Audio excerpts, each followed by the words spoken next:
So childhood cancer is not a diagnosis that anyone expects to hear. And so I want to introduce you today to my dear friend Allie English. She is an author and she recently released her book called Jacob's Journey.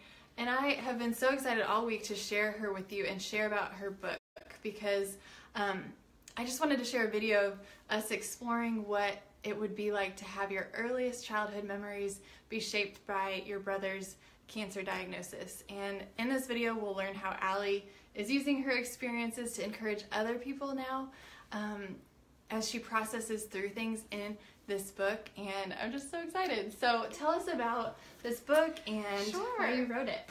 Sure. So Jacob's Journey is a book primarily for children, but I think that it could be read at any age and that there could be lessons learned from it. And I wrote it based on the life of my brother Jacob, who was diagnosed with cancer when he was 6 years old and I was 3. And so you were just a little I one. I was really little, but I remember so much about that time.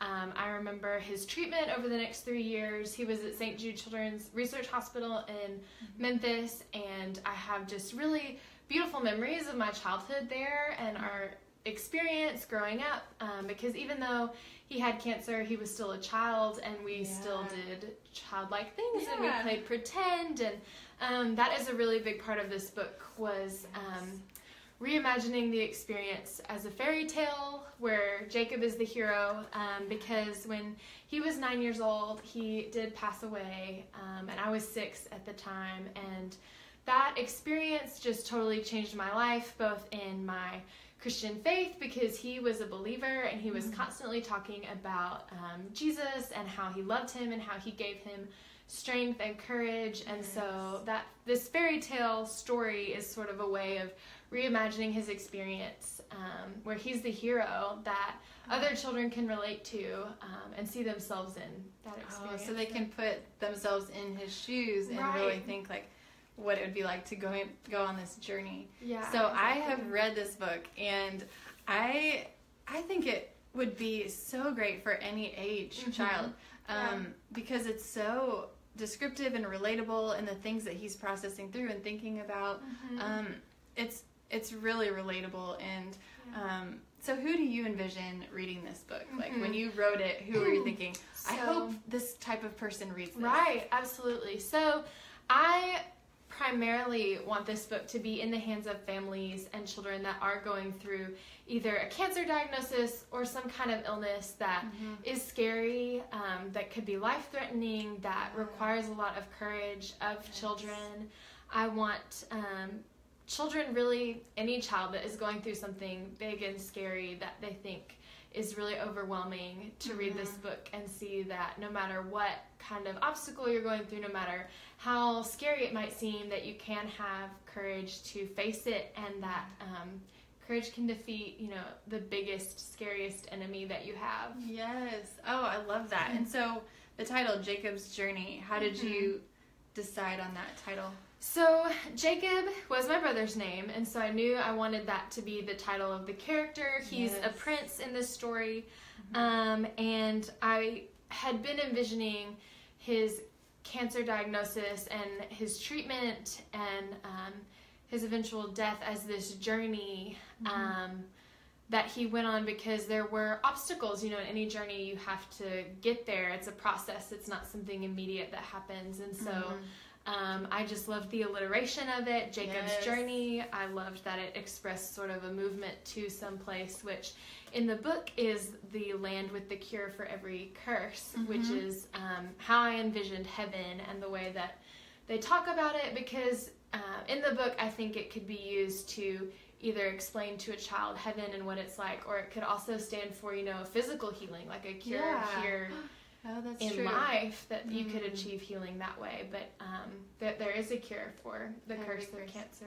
So that's so cool. I remember you sharing the story about when you found the photo book that you had that had the same title. So my mom had kept scrapbooks for each of her children, so me and Jacob, and then my younger brother now has one. And this scrapbook that my mom had of all of Jacob's pictures had been lost for years we could not find it. We did not know where it was, and it turns out that it was in my aunt and uncle's house, and they found it and brought it with them this Christmas. So this year, like just a couple months ago? After I had already published the book, they brought this scrapbook with them to Christmas, and I opened it up, and on the very first page were all these pictures of my brother Jacob, and it said Jacob's Journey in big cursive letters in my mom's handwriting, and I just got chills because I have chills right now. You can probably see I know. I couldn't believe. I mean, I'm sure somewhere in my mind that I had remembered that, and that had stuck with me, and it just seemed like a really good title. But I went around showing everyone, going, "Look, this is Jacob's Journey, and my book says Jacob's Journey." Because you had just published it, like I did. I published it right before Christmas, week or two before that. Yeah. And then when we were all together at the family Christmas, and I saw that scrapbook, I went,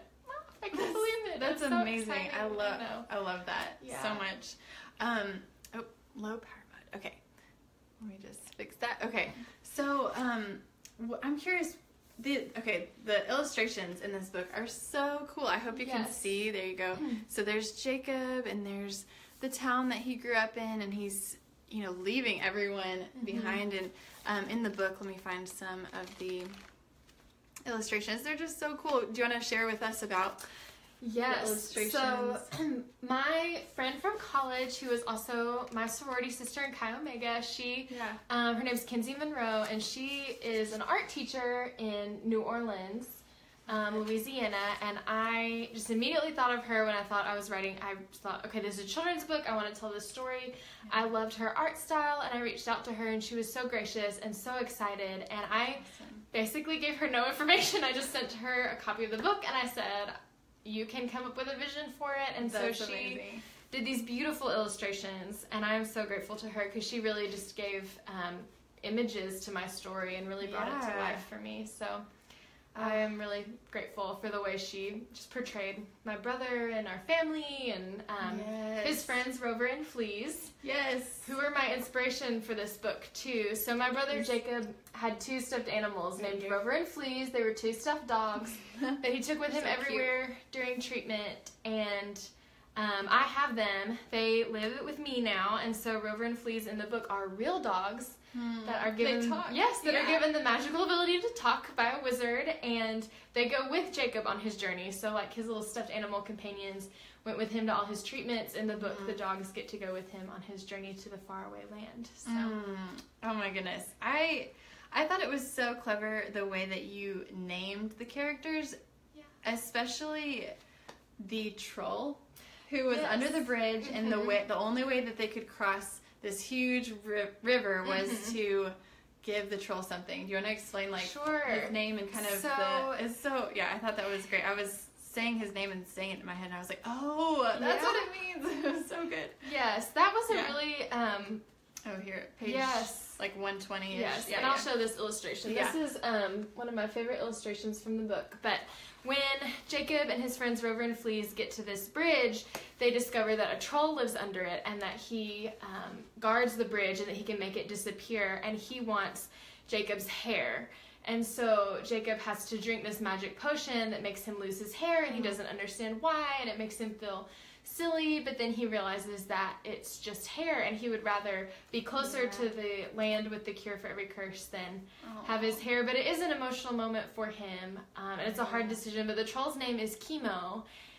K-Y-M-O. So I wanted to spell it differently, but still have it be something that children would understand and could relate to, and could say, a parent could read this to their child and say, you might lose your hair with this treatment, but it's worth it because you're getting closer to the cure for this curse, for this illness that's, affecting your life. So I love that part. That was hard to write, but it is. Oh, man. Yeah. I really love that part of the story.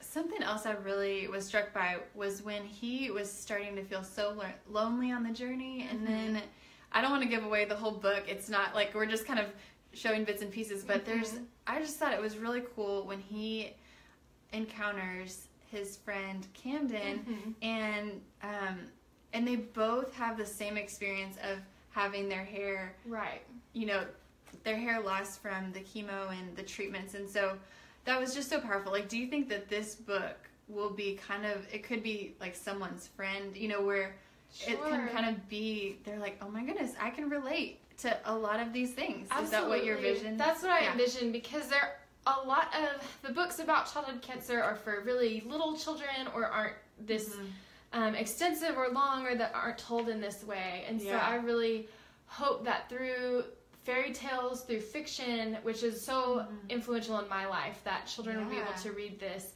and imagine themselves as this brave warrior, as a prince or a princess who is taking on trolls and dragons and dangerous, forests and prickle stick hedges and obstacles, and that they can overcome those things. Yeah, and they have a role model in and Jacob, support, and just how cool that his legacy is being captured in this book, and just everything that he has taught you, and so I'm curious, when you were writing this, what sparked your initial I should get this down on paper? What?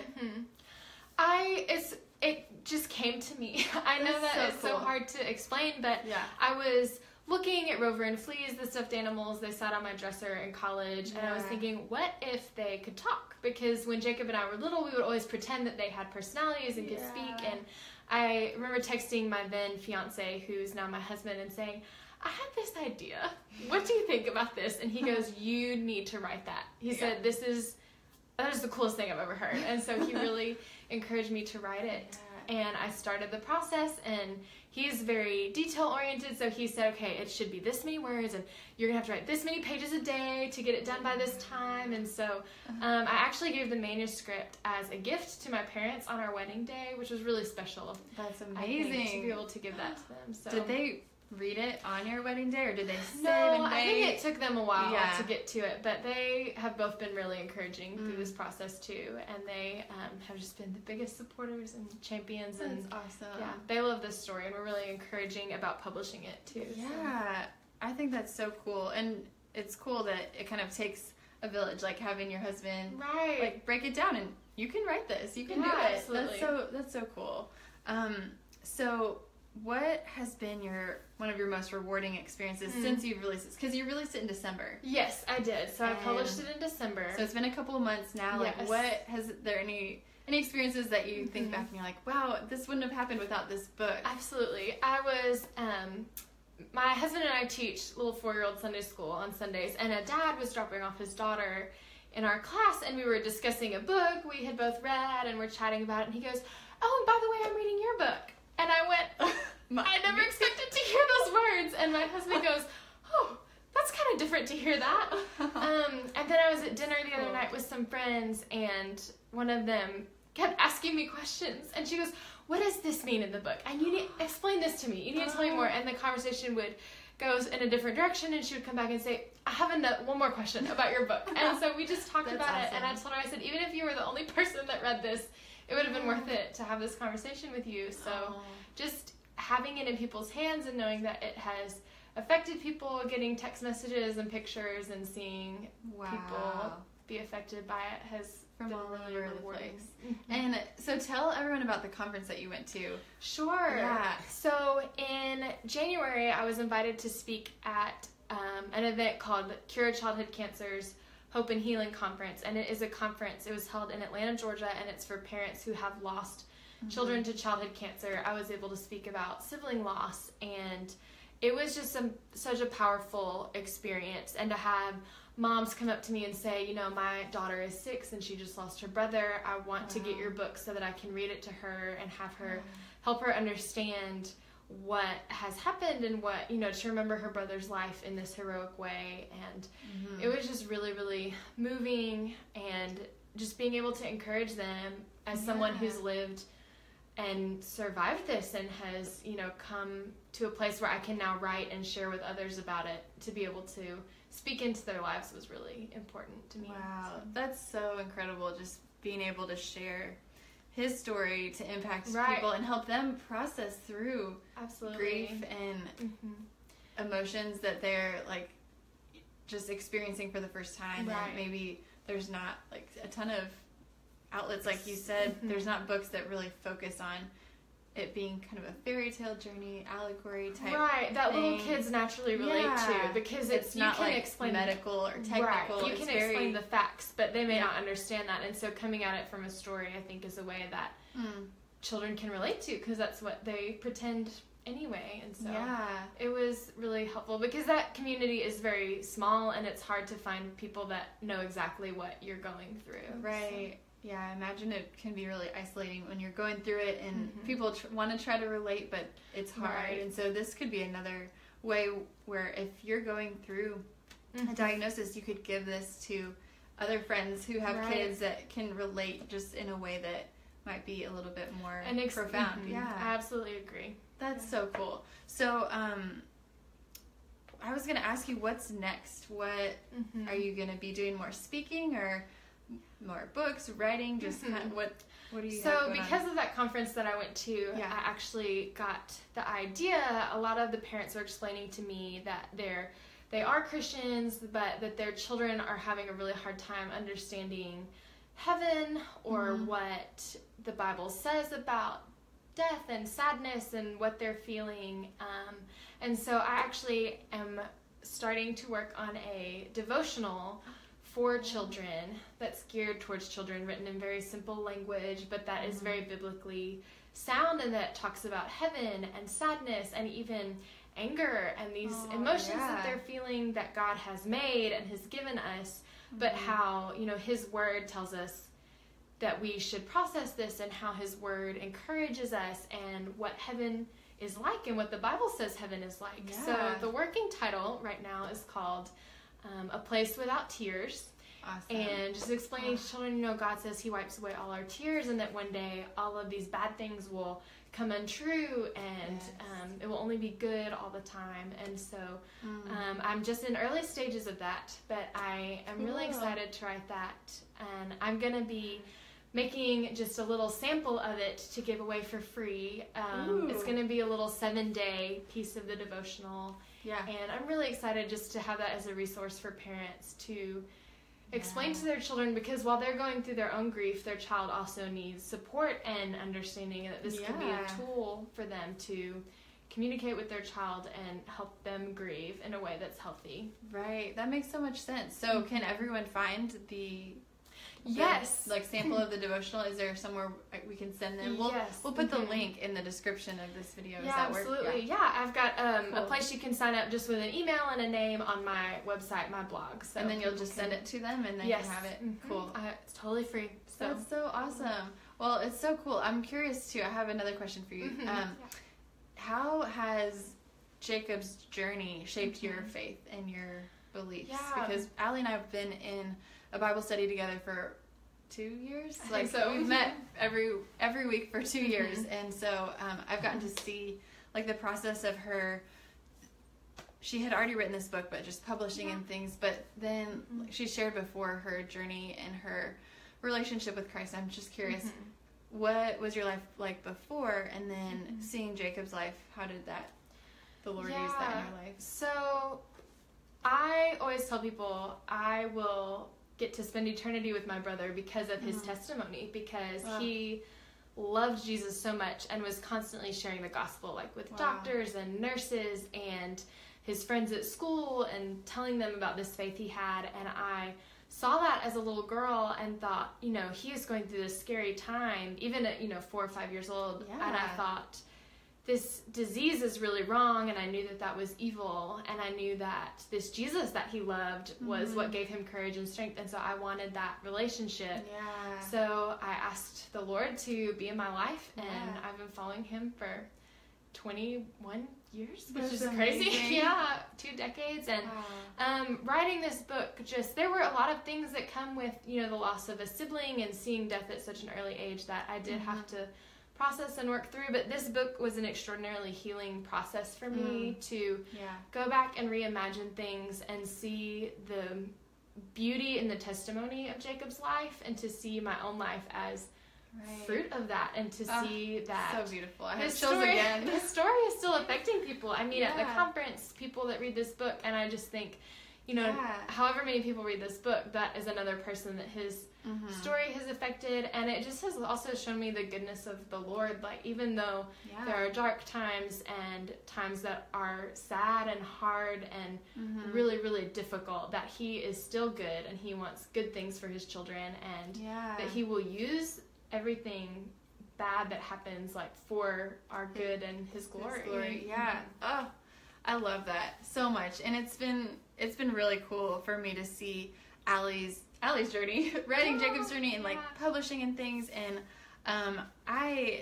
if you all have kids, or if you're just watching this video and you're an adult, like I finished this book and loved it, and so I would highly encourage you, or if you know anyone that would enjoy it, send them a link to this book, and we'll put Allie's website and information so you can find, a direct link to where you can get this. But it's on Amazon, and so it's like super easy. It is easy to get. It's also an audiobook. I recorded it, so it's myself reading it, so you can get that if you love audiobooks. Yes, and I just love, we'll kind of wrap up with this quote. It says, "But those who reach the gate will find the cure for every curse." And I just love that, and I love that you pulled that out from the book. So thank you so much for sharing, and we'll have everything linked for you so you can see where to find this book. Please share this video with a friend that you know who might be going through, a child having an illness or an illness themselves. This book is an incredible story, and it just brings you through his journey in such a great way that's relatable. So thank you so much, Allie, for being on this video. Yes, it was so fun. Thanks for having me. Awesome. Well, we'll see you all later, and thanks for watching.